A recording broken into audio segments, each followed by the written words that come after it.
और कृष्ण भगवान से जब मिलने के लिए गया, फिर जाकर के द्वारपाल ने उसको जाकर के बोला कृष्ण भगवान को कि कोई एक भिखारी आया है, और वो अपने आप को क्या बोल रहा है कि सुदामा हम कृष्ण भगवान के दोस्त है, वो भिखारी आपका दोस्त कैसे हो सकता है महाराज?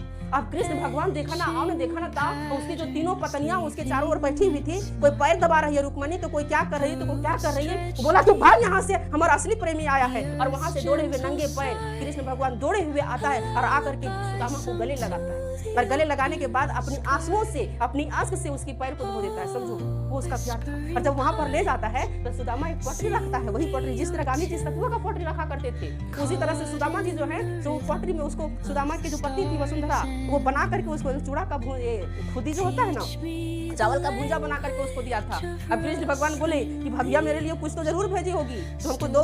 बोला नहीं, कुछ नहीं भेजी, क्योंकि सुदामा को इस बात का डर था ना कि इतना बड़ा महल है, ये तो हलवा मलपुआ क्या क्या रसगुल्ला खाता होगा, चाउमीन बर्गर पिज्जा, और ये खुदिया वाला कहाँ पसंद करेगा, ये तो वो छुपा रहा था। अब छुपा रहा था, कृष्ण भगवान छीन लिया उसको। और कृष्ण भगवान जब छीना तो वहां से जो है सो 3 मुट्ठी तो था ही, बेचारा ज्यादा था नहीं। अब एक मुट्ठी जब खाया, फिर दूसरा मुट्ठी खाया, तीसरा मुट्ठी जब खाने के लिए हाथ उठाया, जैसे रुक्मणी पकड़ ली, बोले जी ये क्या कर रहे हैं, सब सुदामा को दान कर दीजिएगा।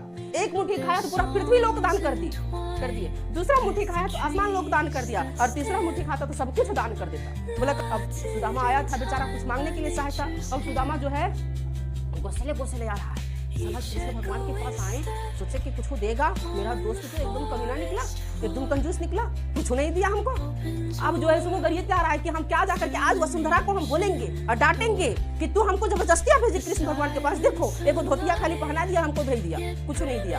अब वो गरियले जा रहा था, अब गया तो अपना नगरी जब जाता है तो देखा उसका गाँव खत्म हो गया, और वहाँ पर बहुत विशाल नगर बन जाता है। तो कि चलो अब वहाँ पर ले गया उसके घर में, देखा कि उसकी पत्नी वसुंधरा एकदम महारानी की तरह बैठी हुई है, उसका बेटा एकदम महाराजा की तरह बैठा, और इसका वेलकम कर दिया। बोला ये कैसे हुआ?